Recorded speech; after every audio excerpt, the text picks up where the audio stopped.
My wife is cheating on me with my tennis partner, so I hired someone to frame him in her eyes and get her back to me. Playing tennis can reveal a lot about a person's character.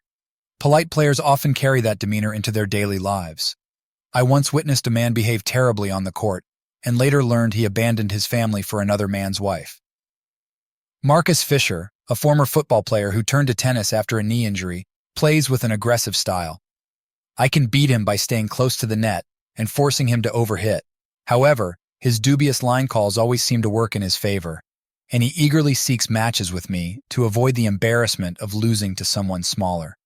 At 6 feet tall, I don't consider myself small, but next to Marcus' 63 frame and 75-pound advantage, I feel dwarfed. Avoiding Marcus is nearly impossible, since we both live in the same North Atlanta neighborhood, where the tennis community is strong. Fortunately, I also get to play with great people like my mixed doubles partner, Elma Pennington. My wife, Holly, who teaches Pilates, introduced us. Though Holly isn't into tennis, she knew Elma needed a partner, and we've been playing together for about a year. Today's match was at a club in Stone Mountain, so I offered to drive Elma, accounting for the usual Saturday traffic, and we left 45 minutes early. As she came out of her house, I couldn't help but wonder again why she was still single. She had lost her husband in a car accident 3 years ago, and after mourning, she joined Holly's Pilates class and returned to tennis. Now, she's a fit and attractive woman in her early 30s. Yet she keeps telling Holly that she just hasn't met the right guy yet. "Hey, Elma," I greeted as she got into the car. "Ready to win today?" She smiled confidently as we discussed our game plan, while I navigated onto I-285. But our conversation was interrupted by a call from our opponent, informing us that a rainstorm had hit, making the courts unplayable. We had to reschedule. Elma looked disappointed, so I suggested we head back to our club to practice, hoping to find someone there for a game. As we approached Eden Point, I decided to take a quick detour to my house to grab my check for the club dues. After parking, I hurried inside, knowing exactly where the check was. But as I walked down the hall, I heard unexpected sounds coming from the master bedroom. "Please do that again." Yes, just like that. That was Holly's voice. What on earth? Moving quietly, I crept to the door and peeked inside. Holly was lying on the bed without clothes, and a man was with her, using his mouth and hands. It felt like I had been hit by a car. Stunned, I stood there, unable to think or move. Everything had changed in an instant, and I couldn't make sense of what I was seeing. Then the man stood up and raised Holly's legs to make it easier for him. This can't be happening, I thought, as I recognized Marcus Fisher. I staggered away from the door, feeling like I had been punched. It was too overwhelming. My first instinct was to storm into the room and confront them. But what good would that do, I thought in despair. They'd already betrayed me. Hitting him wouldn't change that. Besides, even if I landed the first punch, he's so much bigger that he'd probably beat me badly. Still, I couldn't just let him get away with this. As I stood there, it hit me that Elma was waiting in the car.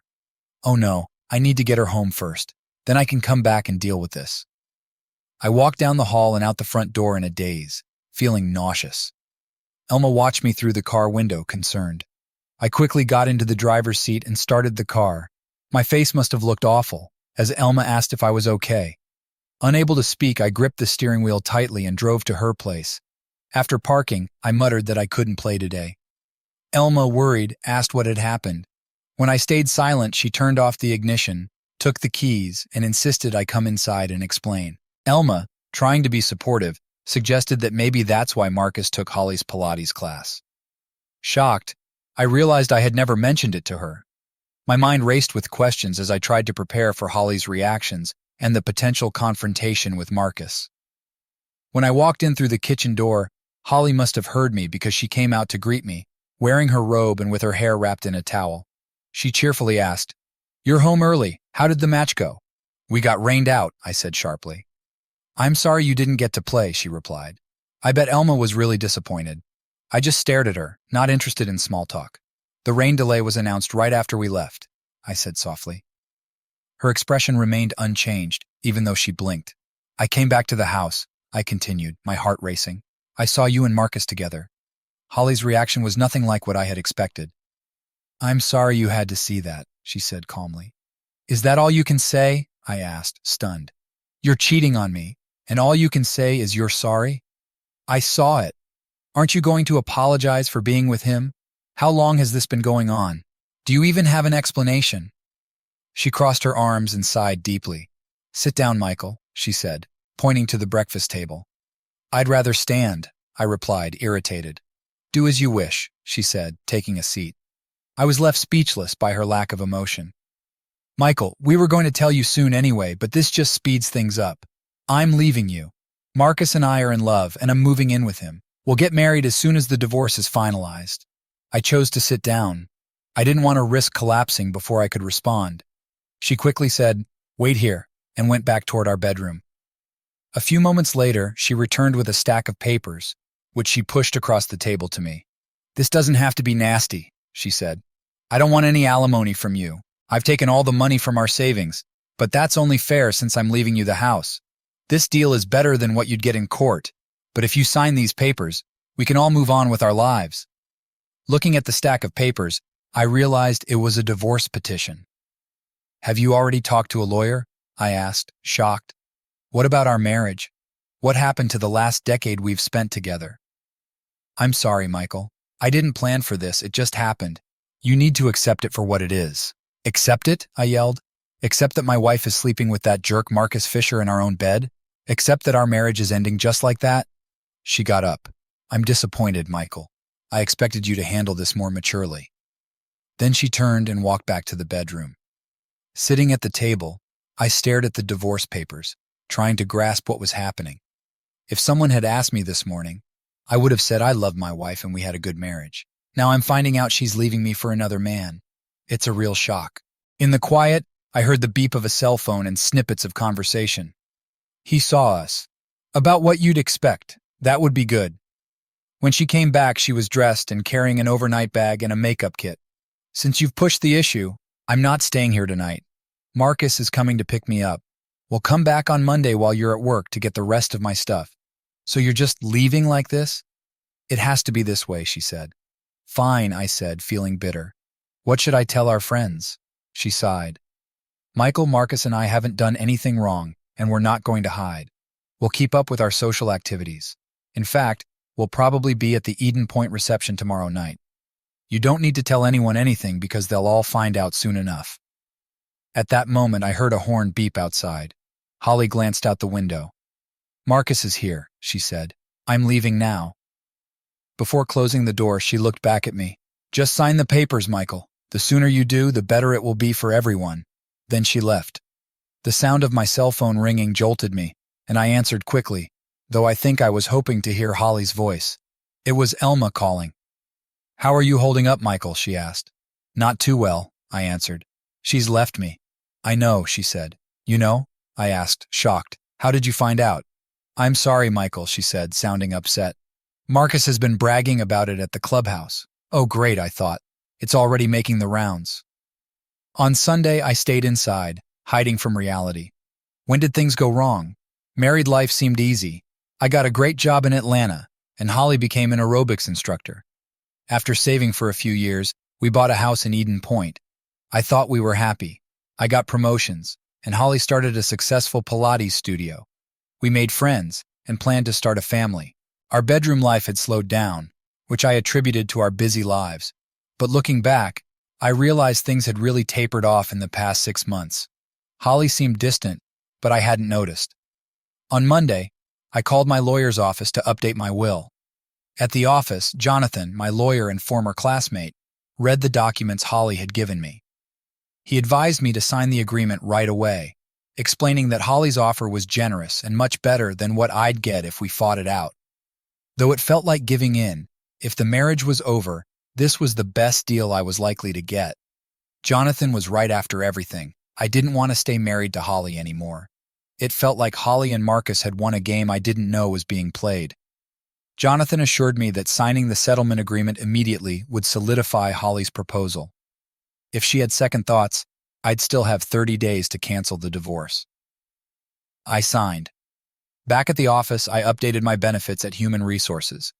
There were plenty of changes to make regarding my health insurance, 401k, and other benefits tied to a spouse. That evening, I found Holly had taken everything she wanted from the house, leaving behind items she no longer used. Our good china, Serving pieces, utensils, carving knives, some furniture, and portions of our CD and DVD collections were gone. She had left our wedding album, which felt more disheartening than everything else. I had thoughts of violence, imagining baseball bats, brass knuckles, hitmen, and car bombs, but then reality hit me. Did I want to ruin my life for revenge on a sleazy womanizer and an unfaithful wife? By Friday, I decided to rejoin the world. I hadn't done anything wrong, and there was no reason to hide. I called Elma, and she admitted our situation was the hot topic of the neighborhood. Marcus and Holly were at the clubhouse every night, with Marcus bragging and Holly clinging to him. It was disgusting, and Elma had ended her friendship with Holly. I asked about the others. Elma explained that some people disliked Marcus and Holly. Some followed Marcus around, and most found the situation awkward and stayed out of it.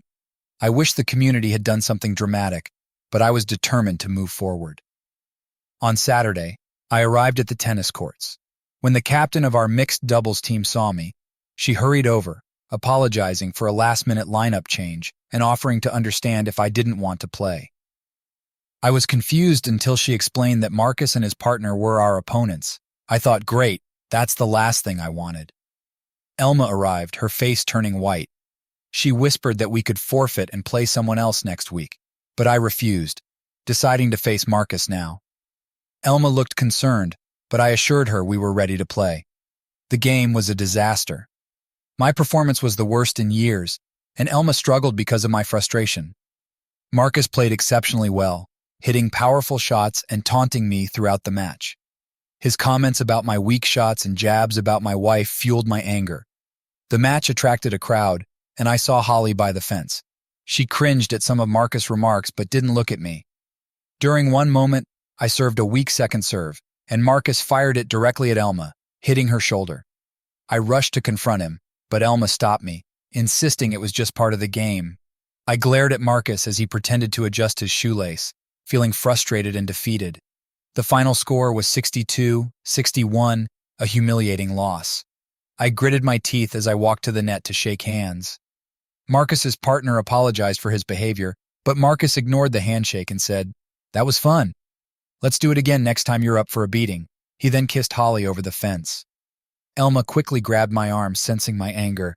"He's trying to provoke you, Michael. Don't let him get to you." I promised myself I wouldn't tolerate their behavior anymore and needed to come up with a plan. Lying on the bed, I remembered my old tennis coach's advice: play to your opponent's weakness. Applying it to my situation was challenging. The next morning at work, I had a possible solution. It might cost a lot, I thought, but if it works, it'll be worth it. Around mid-morning, I called our top sales guy, Jerry, and invited him to lunch. I asked if he had ever used an escort service for personal reasons. He initially seemed puzzled and reminded me it was against company policy. I clarified that this wasn't about work, but something personal. Understanding dawned on Jerry's face. He mentioned a top service in the city known for catering to high rollers with high rates and top-notch services, warning they might be expensive. I assured him I could handle the budget and asked for details. Over burgers and drinks, Jerry provided all the information I needed. Calling the number Jerry had provided, a friendly male voice answered, "Hello, how can I assist you?" "I'd like to speak with Mr. Henry Miller," I replied, following the instructions. "This is Mr. Miller," came the response. "What can I do for you?" "I'm looking for something from the Grove Press," I answered. "May I have your name, please?" Mr. Miller asked. I considered using a fake name, but Jerry had been very clear about the need to use my real identity. "They're always cautious about the Vice Squad," he had explained. "They take extra measures to ensure you're not an undercover cop trying to set them up." So I gave Mr. Miller my actual name. "Are you calling from your office?" Mr. Miller inquired. "Yes," I answered. "But this is a personal issue and doesn't involve my company." "I understand completely, sir. Could you provide the switchboard number for your workplace?" he asked. "Sure," I said, "but wouldn't it be better to have my direct line?" "No," he responded. "I'll call the main number and ask for you, which helps verify your identity." That's pretty smart, I thought. By calling the main line, hell no, he's reaching a real company, not a police station. If the operator transfers his call to me, it'll confirm I work there. It's not foolproof, but it's a good method. I provided him with the main switchboard number, and he ended the call right away. A few minutes later, my phone rang, and the operator transferred the call to me. It was Mr. Miller. Next, he requested my cell phone number. This will allow us to reach you outside of business hours if needed, he explained. After giving him my number, he continued, Now that we've sorted out the identification, please let me know how we can assist you. I need a very special companion who can be available for multiple occasions over the next month or so, I said. The voice replied. That's a bit unusual. We don't typically arrange services for such extended periods. We might be able to accommodate you, but it will be costly. He quoted a price that shocked me. I swallowed hard. That's fine, Mr. Miller. All right. Do you have any specific requirements? He asked. Yes, I said. She needs to look like a goddess. He laughed. Beauty is subjective, sir, but I believe we can find someone who meets your expectations. He then asked, Do you have a pen handy? When I confirmed that I did, he gave me the address for their website. I noticed the URL began with HTTPS, indicating a secure connection. After I noted it down, he amusingly instructed me to use Anais Nin as the username when prompted and provided a numerical password. Keep in mind, sir, that both the username and password will change once you've made your selection. This is to ensure both your security and ours. When I confirmed, the representative explained my credit card would be charged after selecting a companion and scheduling a session. A 25 gratuity was also customary. I hoped this plan would work to avoid ending up broke and embarrassed. The representative told me to visit their website to make my selection and ended the call. That evening, I accessed the service's website with the provided login. The main page featured stunning images resembling a Victoria's Secret catalog. Trusting Jerry's recommendation, I proceeded. I intended to choose a blonde, but a dark-haired woman named Rana caught my eye. I clicked on her profile, confirmed the meeting, and entered my credit card details. The screen went black, logging me out. Trying to revisit the site, I found my login credentials no longer worked. Their strict security impressed me, giving me confidence in their service. The next day, I anxiously awaited Rana's call. At times, I considered backing out due to the high cost and uncertain outcome. However, a visit to the break room where two secretaries stopped talking and looked away when I entered reminded me of the office gossip. The sting of being their topic strengthened my resolve. I refused to remain a victim. It wasn't until after dinner that my cell phone rang. Answering it, I heard a pleasant voice say, Hi, Michael, this is Rana. I am excited about meeting you. I suggested we meet for dinner to go over my request. Here we go, I thought. The grill wasn't crowded, fitting my needs perfectly. When she walked in, it felt like all eyes were on her. She approached confidently, shook my hand, and introduced herself. Her presence was stunning, making me stare in awe. She chuckled and asked how she looked. Her dark eyes, high cheekbones, full lips, and athletic yet feminine figure were mesmerizing. Rana smiled, breaking the silence. I mumbled an apology, feeling embarrassed. The waitress, captivated by Rana, asked if she was on television. Rana replied pleasantly, No, I'm afraid not. Their exchange helped me regain my composure. I asked why she wasn't modeling or on TV. She explained that while she had considered it, the competition was fierce. In her current field, she stood out and earned top pay from the start. By the time her looks faded, she'd have enough savings to live comfortably. She might even find a wealthy man who wanted a trophy wife. I nodded, recognizing her practical approach to her career, even if I didn't agree with it. Just then, the waitress brought our meals. After serving Rana, she looked at her once more and asked, Are you sure you're not on TV? I have this feeling I've seen you before. Rana shook her head. I don't think so. If I had been on TV, I'd remember. I had to stifle my laughter as the waitress hurried away. As we started eating, Rana studied me closely. So, Michael, why don't you tell me what you're looking for? Henry mentioned that this request is a bit unusual. Feeling embarrassed, I began to explain my situation.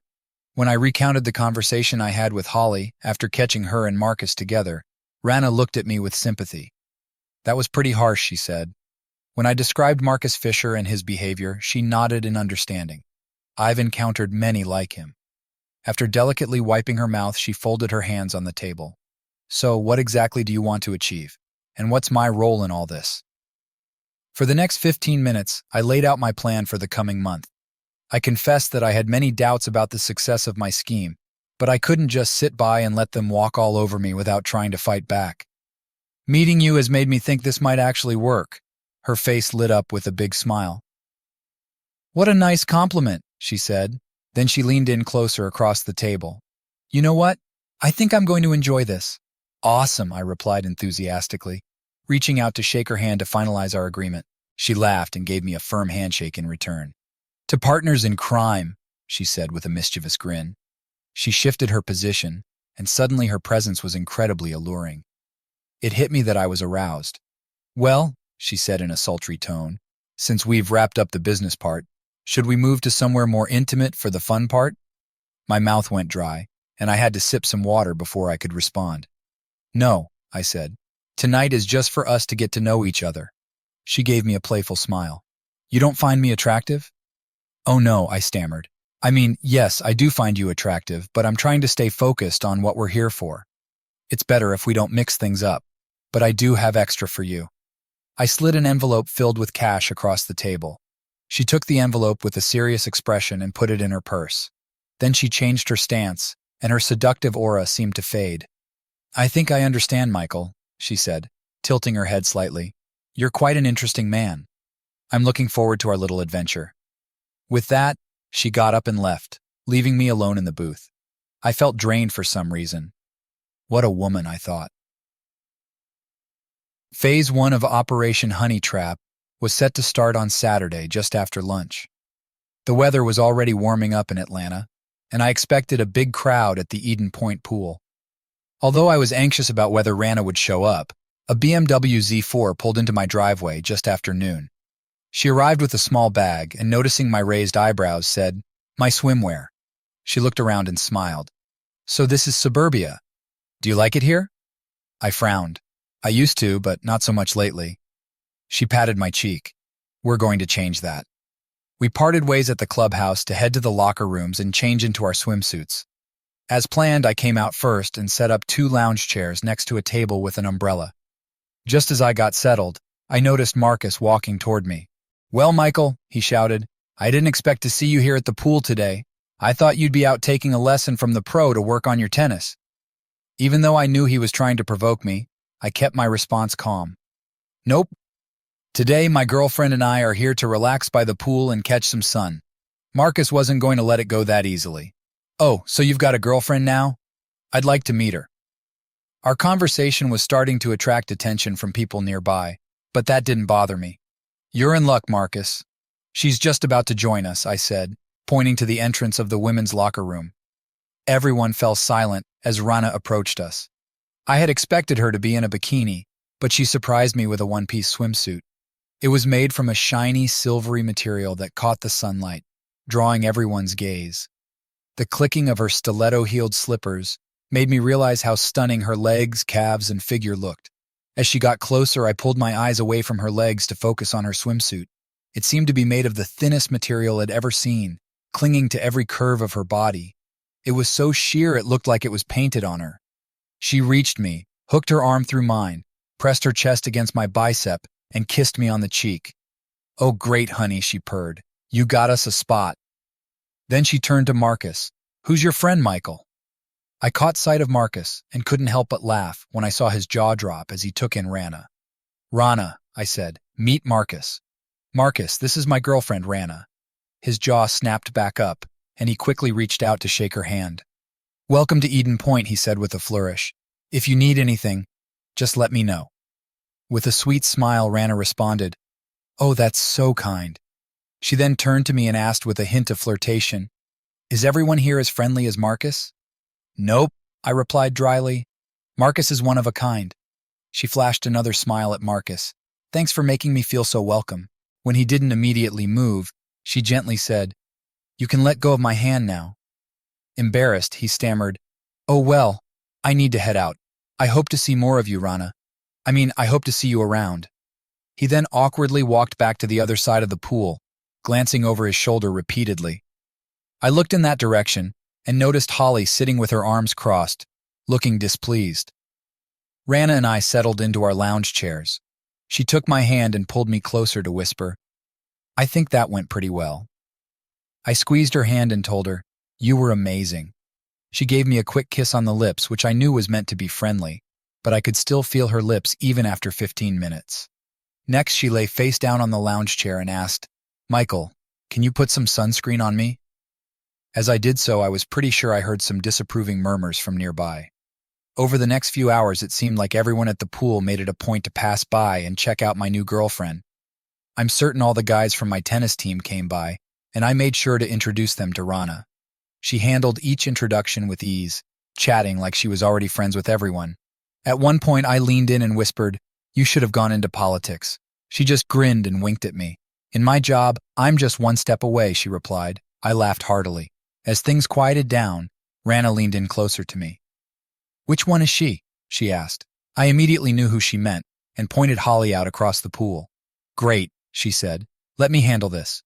Putting on her high-heeled mules, she made her way over to Holly with a rhythmic click. Bending forward, she removed her shoes and performed a smooth dive into the shallow end. When she came up, she dipped her head down and then flipped it back, sending her hair into a beautiful spray. I was mesmerized. I'd seen that move in commercials, but never in person. It was breathtaking. With a single fluid motion, Rana pulled herself out of the water and onto the deck. Standing there with water dripping down her body, she pushed her hair back, drawing attention to her cleavage. She then slipped her mules back on, adding 4 inches to her height, and walked back towards me, leaving me staring in awe. Reluctantly, I turned my gaze from Rana to Holly, who was glaring at me with anger. Holly then snapped at Marcus, and grabbing her things, headed for the exit. Marcus trailed behind her, casting occasional glances back at Rana. Rana elegantly reclined in a lounge chair with her eyes closed and quietly murmured, "Mission accomplished." As we were about to leave, I suddenly noticed Elma heading my way. Oh no, I thought. I forgot about Elma's women's team playing today. What do I say? "Hi, Michael. It's great to see you out and about. Maybe we can catch up and play some more." Elma stopped in her tracks when Rana stood up and took my arm. "Oh," Elma said, surprised. "Who's this?" This is Rana. My date," I replied, feeling a bit awkward. Elma stared at Rana in silence for a moment, then extended her hand. "I'm Elma," she said. "Nice to meet you." She looked back at me. "I need to get cleaned up. I'm pretty dirty from our match. See you later, Michael." Without waiting for a response, she hurried off. Rana looked at me with curiosity. "Who was that?" I replied. "That's Elma Pennington. She's my partner for mixed doubles." "Interesting," she said. I kicked myself mentally for not planning ahead on how to handle Elma. I didn't want to reveal my intentions or give Elma the wrong idea. This was frustrating. Soon after, Rana and I decided to call it a day. I felt like we had achieved everything we set out to do. As we left the pool area, I could swear the chatter around us picked up noticeably. Back at my house, I let Rana use the shower while I dried off and reflected on the afternoon. Besides the unexpected encounter with Elma, everything had gone even better than I'd hoped. I had shown Holly that I wasn't just going to mope around after she left. More importantly, I demonstrated that I had moved on to someone even better. Let her think about that for a while, I thought triumphantly. "So how do you think it went?" Rana's voice interrupted my thoughts. I turned to see her wrapped in a bath towel. "You were perfect," I said excitedly. "You exceeded all my expectations." With a playful move, she let the towel fall to her feet. "Would you like to celebrate?" she asked with a coy smile. I gasped, realizing I had been holding my breath. Taking a deep breath, I walked over to her, bent down, and handed her the towel she had dropped. "Sorry, Rana, it's just not the right time." She smiled and replied, "That's okay. I was just testing you." After draping the towel over her shoulder, she walked away from me. I hadn't had a chance to see her from behind before. When she returned, she was dressed and had her bag ready. I handed her a sealed envelope. "Thank you so much," I said sincerely. "Today was perfect." She tilted her head in that distinctive way she had and asked, "Do you want to get back with Holly?" I flinched at the question. "No," I replied firmly. "That wasn't just a mistake or a moment of weakness. She threw me away like I was nothing, and I'd never take her back under any circumstances." "That's what I figured," she said. "I was just curious. So, are we still on for next week?" "Definitely," I said with a wide grin. Throughout the week, I made sure to attend tennis practice at the club. I wanted everyone to see that I was done hiding. "Good to see you back and making an impact," our team captain said. My teammates greeted me with pats on the back and knowing winks. I overheard someone say, "Lucky son of a gun." I smiled, knowing Rana had made quite an impression. A few days later, I showed up for mixed doubles practice, but Elma was nowhere to be found. Our captain mentioned she had called in sick. Once I got home, I immediately called her. Are you okay, Elma? I asked. It's unusual for you to be sick. Oh, it's nothing serious. Just a minor bug going around, she replied. Do you need anything? I offered. I'd be happy to bring it over. No thanks, she said quickly. I don't need anything. It's better if you stay away so you don't catch this bug. All right, I said with some hesitation. But if you start feeling worse, call me immediately. I'm worried about you. She gave a noncommittal response and mentioned she needed to rest, so I let her go. I wasn't thrilled about it. Elma had always been so healthy and lively that it bothered me to think she might be unwell, and our little encounter at the pool last Saturday might not have helped, I thought. I was still unsure about revealing my honey trap plan to her, fearing it might mess things up, but I hated the idea of Elma misunderstanding the situation. I hope she'll understand once it's all over, I thought. The next phase of my plan was set for the upcoming weekend. The club was hosting a potluck dinner, and Rana and I were going to attend. When she showed up at my house, she was dressed quite differently from our last outing. Wow, you look like you just stepped out of a fashion magazine, I remarked as I took in her appearance. She was in a casual outfit, a skirt, a jacket, and a blouse, but everything about it, from the materials to the style and accessories, screamed high fashion. With a playful curtsy, she said, "Thank you, kind sir. These are new from Nordstrom's, but don't worry if you don't recognize the labels. Tonight my main focus is the ladies, especially one lady in particular. I can speak for the wives, but I'm sure you'll still make quite an impression on the men," I told her honestly. As we arrived at the clubhouse parking lot, Rana turned to me and said, "We need to change our approach tonight. Let's split up and mingle with the guests. That way I can do what I need to do." Sounds good to me, I agreed. As we stepped onto the patio where dinner was being served, it was clear that we had both been correct. The men continued to gawk openly as Rana walked past. The wives were more reserved, but still made plenty of remarks about Rana's outfit.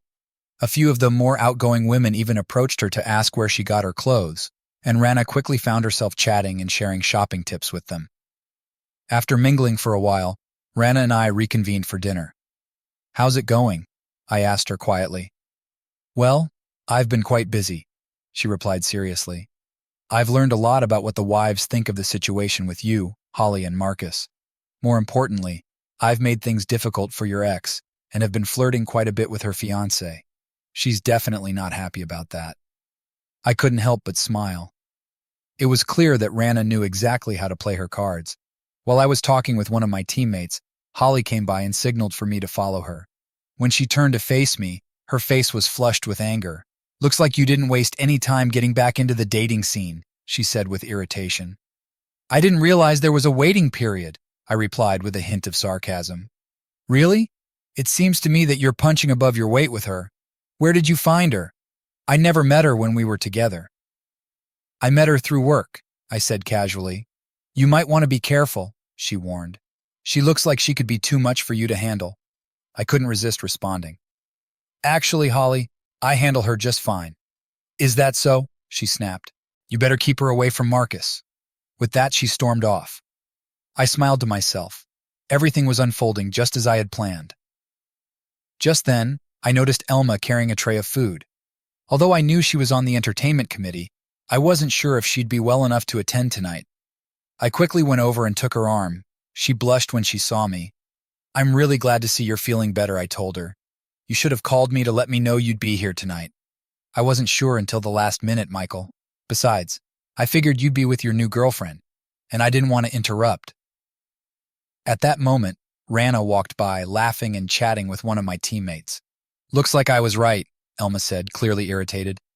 She began to walk away, but I stopped her by grabbing her arm. "Hold on, Elma. We need to discuss our next match."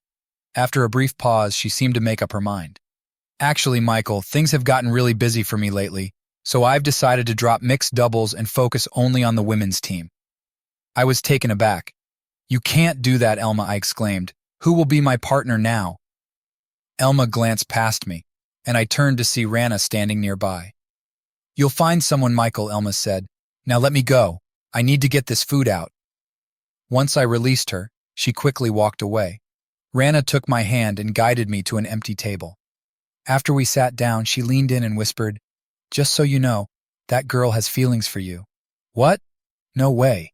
That's absurd. She's just my tennis partner. She was in Holly's Pilates class, and if I'm not mistaken, Rana continued, disregarding my denial, you might have some feelings for her as well. I don't, I argued. You're completely wrong about that. She's just a good friend. Maybe, she said, clearly doubtful. Anyway, I think we've done enough for tonight, so let's head out. Back at my house, I asked Rana to fill me in on what had happened with Holly and Marcus. She gave me a smug smile. I went over to where they had the food and made some nice comments about it.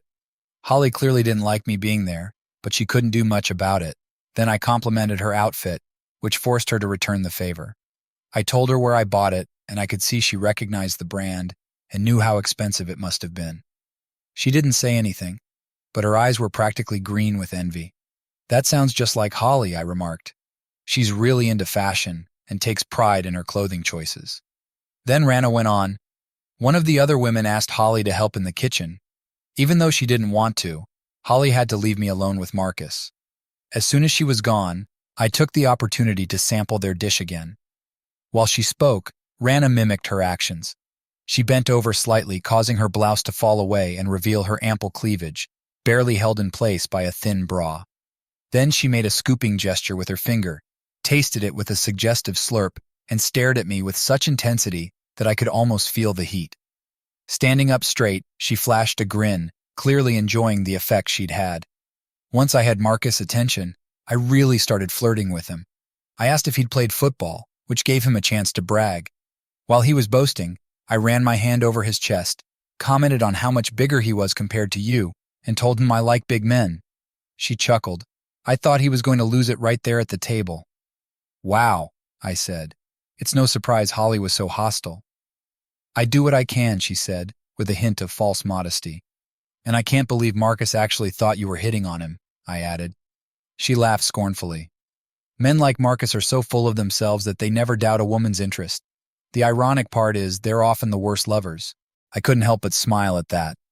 If what Rana said was true, it would serve Holly right. I handed her the envelope. Do you think we're set for the next phase? Absolutely. The club's dance will be perfect for our plans.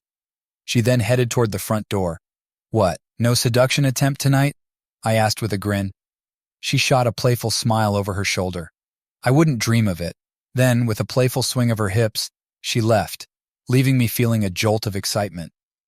After Rana left, I cracked open a beer and settled down to think about everything that was going on.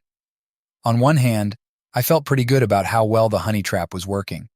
Even though Holly had moved on, I knew she wasn't too thrilled about how quickly I'd found someone new, especially since my new girlfriend was way more attractive than Holly had ever been. While that was satisfying, I couldn't shake the concern about Elma. Could Rana be right, I wondered? Do I actually have feelings for Elma? From the first time Holly introduced us, I'd always liked Elma. She was slim, athletic, graceful, and had a friendly, outgoing personality. Yet I'd always kept our relationship strictly friendly and professional, mostly because of Holly.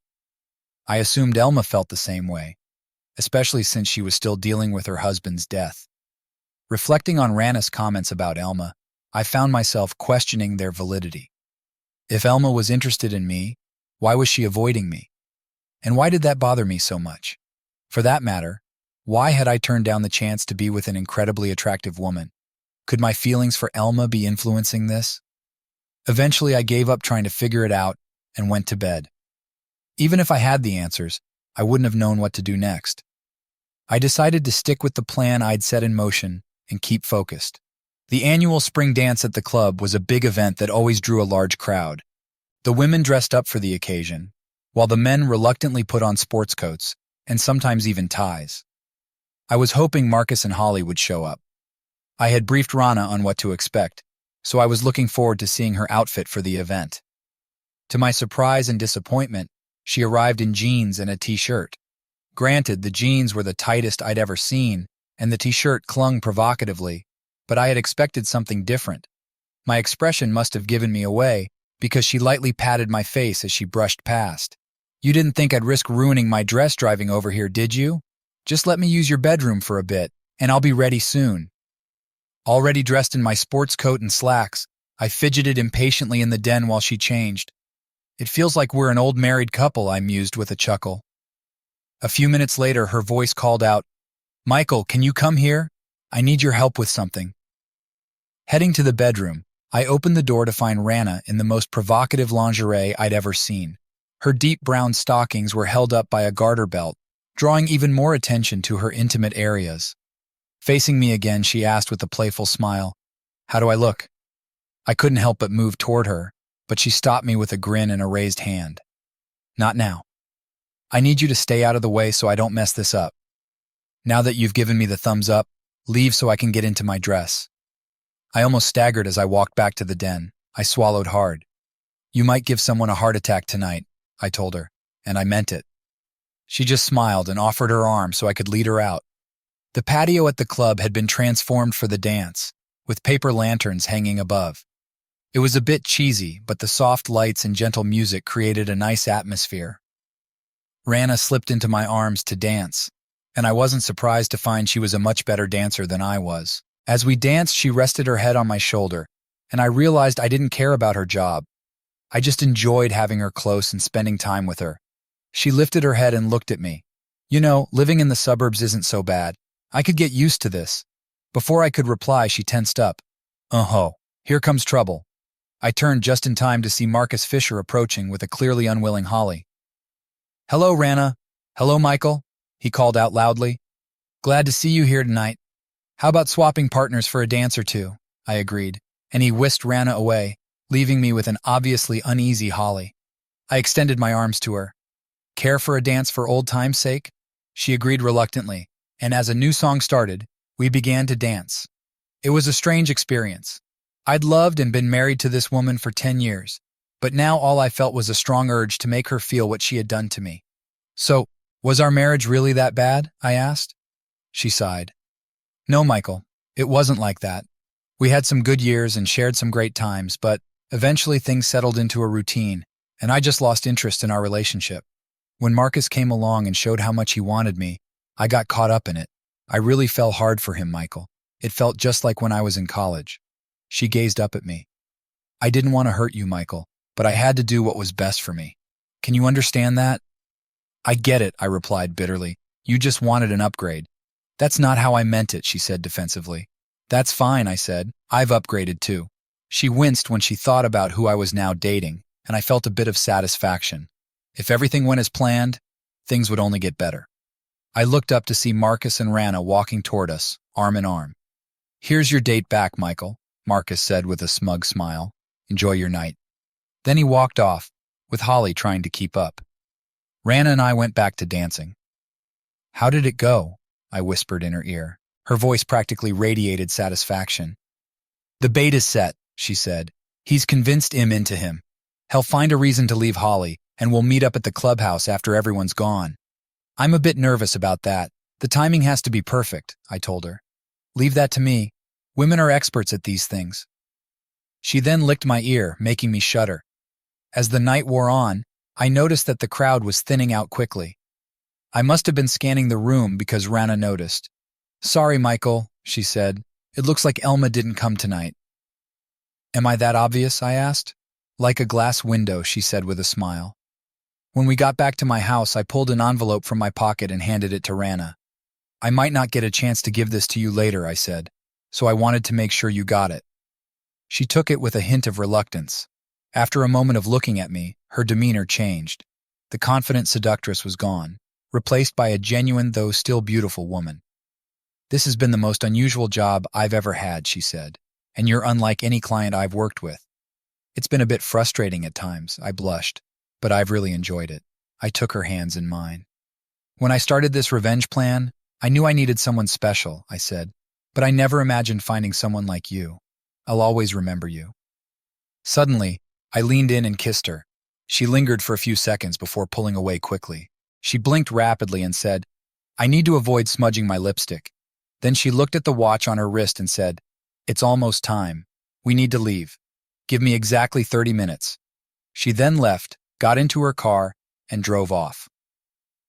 I stood there for a moment and made a decision. Rana and I hadn't discussed this, and I hoped I wasn't messing things up, but I had to take the chance. I pulled out my cell phone. She must have recognized my number right away. Michael, why are you calling so late? Elma, I need a huge favor. Please don't ask questions. Just meet me at the clubhouse in 30 minutes. What's going on, Michael? What's this about? Please, Elma, I pleaded. I can't explain now. Just trust me and come in 30 minutes. Sorry, I have to go. I ended the call. As I walked to the clubhouse, I wondered if she would show up. It was a long shot, but it was the only chance I had. When I got to the parking lot, I saw 2 cars there. I took out my cell phone and made another call. Marcus! Holly's furious voice blared from the phone. Where are you? It's not Marcus, I replied. It's Michael. Michael, what do you want and why are you calling at this hour? She snapped. I'm calling to let you know where Marcus is. Hez with Rana. What? She yelled. Where? Where are they? Listen, I said. Just get to the clubhouse as quickly as you can. Then I ended the call. Marcus' house was a few blocks from the clubhouse, but she must have run because I soon saw her dashing through someone's backyard. I intercepted her before she got to the clubhouse. Where is he? She demanded angrily. Shh, I said, grabbing her wrist. We need to be quiet to catch them. I led her to the clubhouse door, which was unlocked, and we quietly entered. As we stepped into the lounge, we could hear voices and the sound of rustling clothes. Holly's eyes widened when she saw what was happening. I quickly covered her mouth to keep her quiet and pointed to the light switch on the wall. She nodded, and we carefully made our way to it. I flipped the switch, and the room was instantly lit up. Marcus, startled, tried to get up but tripped over his pants, which were around his knees. He fell, then scrambled to his feet, desperately pulling his pants up. Rana, who had been lying on the couch, jumped up. Her dress was draped over the sofa, and she quickly pulled her bra back on. She stood there in nothing but her provocative underwear, making it clear what had been going on. I had to restrain Holly as she began to scream at Marcus. You jerk! How could you do this to me? We're supposed to get married. Rana clung to Marcus' arm, hiding behind him as Holly fumed. Now that Marcus had his pants on, his confidence was back. He looked at me with a daring glance, then turned to Rana and asked, So what do you want to do now, sweetheart? Rana replied in a soft, innocent tone, Oh, Marcus, I just want to be with you. She held him tightly, and he wrapped his arm around her protectively. Then he turned back to face us. Despite Holly's distress, he first addressed me. Looks like you've lost another woman, Michael, Marcus said. I stayed silent, but Holly screamed. What about us, Marcus? What about us? Marcus faced her. Holly, we had a good run, but it wouldn't have lasted. I found someone better, and I'm focusing all my attention on her. He looked back at Rana, then back at Holly. Can you blame a guy for wanting an upgrade? Even in her anger and hurt, Holly couldn't help but glance at me with a look of guilt when she heard that. Rana quickly put on her dress and then wrapped her arms around Marcus' neck. He bent down and kissed her. Let go, baby, he said, pulling her towards the door. Go ahead, Marcus, Rana said. I need to talk to Michael for a bit. Plus, I don't want to leave my car here. She pulled out a piece of paper from her purse and quickly wrote down an address. I'll be right behind you, she said, stroking the front of his pants and giving him a passionate kiss. Marcus looked at her uncertainly. Are you sure you'll be okay? I'm sure, sweetie. Michael won't hurt me. He's not like that. Yeah, Marcus laughed. I guess you're right. He then left through the door, and we heard him drive away. While we were focused on Marcus, Holly slipped out of my hold. You witch! She yelled and charged at Rana with her hands clawing. Instead of backing away, Rana stood firm. When Holly got close, Rana stepped aside, grabbed one of Holly's outstretched arms, and smoothly twisted it behind her back. Rana gave me a wink. I knew those self-defense classes would come in handy. As Holly kept struggling, Rana warned her sharply, If you don't calm down, I'll have to dislocate your shoulder. Holly stopped resisting, and Rana turned her to face her directly. Listen, Holly, there are a few things you need to hear, Rana said. I couldn't care less about your Neanderthal ex-fiance, and I have no intention of meeting him at the bar he's going to. Holly looked confused. But why? Why did you seduce him? That's my job. I'm a paid escort. I've been with dozens of guys like Marcus. They all think they're God's gift to women and are always hunting for the next conquest. Do you really think he loved you? The only thing he truly cared about was finally beating Michael at something. Sure, he enjoyed being with you, but what he really relished was getting back at Michael.